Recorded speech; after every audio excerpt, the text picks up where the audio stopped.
Hello বন্ধুরা, আশা করি সকলে ভালো আছেন, সুস্থ আছেন। আমিও খুব ভালো আছি। আজকে বানিয়ে দেখাবো গোলাপ জামুনের রেসিপি। খুব সহজে এই বাড়িতে গোলাপ জামুন বানিয়ে নেওয়া যায়। তো আমি শ্রাবণীস কুকবুক থেকে আপনাদের জন্য নিয়ে হাজির হয়েছি গোলাপ জামুনের রেসিপি।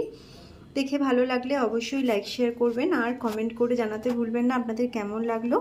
আর চ্যানেলটিকে সাবস্ক্রাইব করে আমার পাশে থাকবেন। এখন বানিয়ে দেখাচ্ছি গোলাপ জামুনের রেসিপি।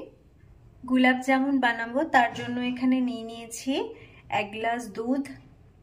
এটা আগে থেকে ফুটিয়ে ঠান্ডা করে রেখেছিলাম।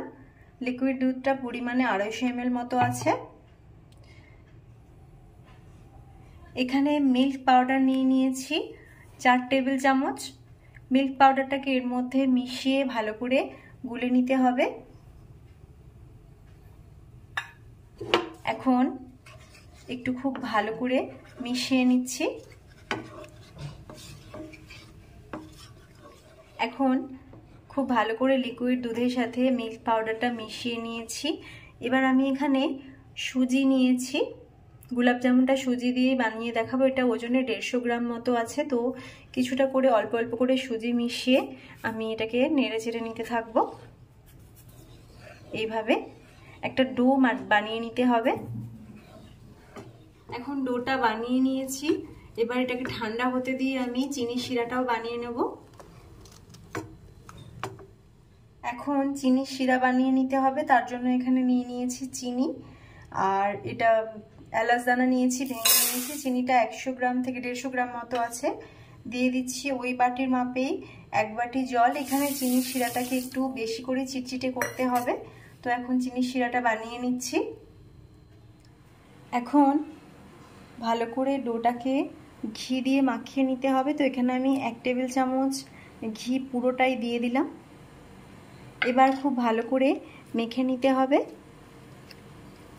এটা একটু ঠান্ডা করতে দিয়েছিলাম, ঠান্ডা অবস্থায় এটা মাখতে সুবিধা হবে।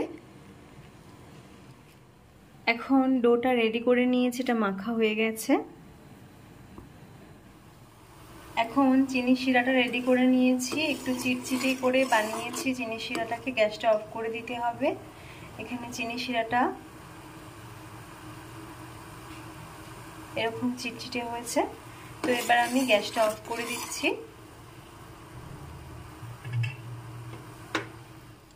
এখন ডোটা থেকে এরকম আমি পান্তুয়ার আকারে লেচি কেটে নেব।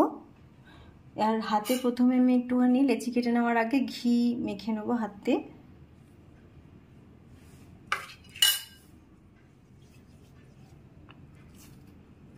পান্তুয়াগুলো আমি একটু বড় বড় করব।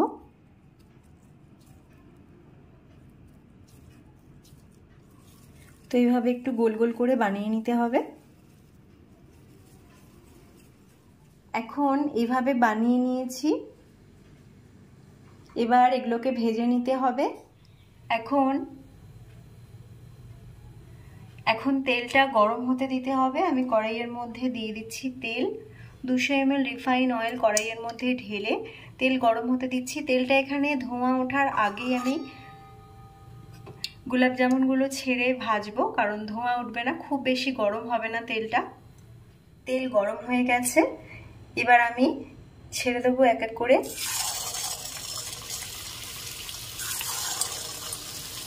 বাড়িতেই গোলাপ জামুন বানিয়ে নেওয়া যায় একদম মিষ্টির দোকানের মতো। তো আমি এখানে সবগুলো একসাথে ভাজবো না, 4টে দিয়ে নিয়েছি। এরকম ভাবে একটু ভেজে নিতে হবে। তবে আমি এটা এইভাবে একটু তেলটাকে এইভাবে একটু ঘুরিয়ে ঘুরিয়ে নিতে হবে, কারণ এটাকে খুন্তি দিয়ে আমি নাড়াচাড়া করব না। এখানে লালচে রং আসতে শুরু করেছে। তো এইভাবে একটু ভালো করে লাল লাল করে গোলাপ জামুনগুলোকে আগে ভেজে নিতে হবে। এখন গোলাপ জামুনগুলো ভেজে নিয়েছি। এবার আমি এগুলো তুলে নিয়েছি। এখন বাকি গোলাপ জামুনগুলোকেও একইভাবে ভেজে নেব। তবে এটা প্রথমেই নাড়াচাড়া করব না, একটু কড়াইটাকে ঝাঁকিয়ে নিতে হবে। এখন এগুলো ভেজে নেওয়ার পর আমি চিনি শিরার মধ্যে ডুবিয়ে দেবো। এইভাবে কিছুক্ষণ রসের মধ্যে ডুবিয়ে রেখে দেবো আমি। সব গোলাপ জামুনগুলোকে ভেজে নিয়েছি। এবার আমি এগুলোকে তুলে নেব। আর এগুলোকে চিনি রসের মধ্যে আমি ডুবিয়ে দিয়েছি, দেখুন ভালোভাবে রস টেনে গেছে। তো গ্যাস অফ করে দিচ্ছি আমি।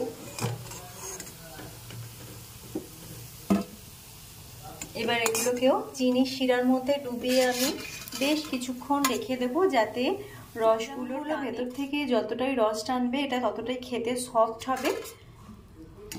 তো এখন কিছুক্ষণ আমি এভাবেই রেখে দিচ্ছি।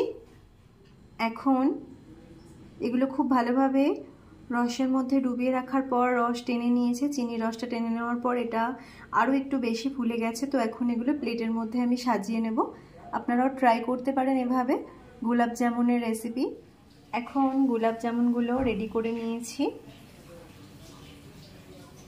আপনারা এভাবে বানাতে পারেন।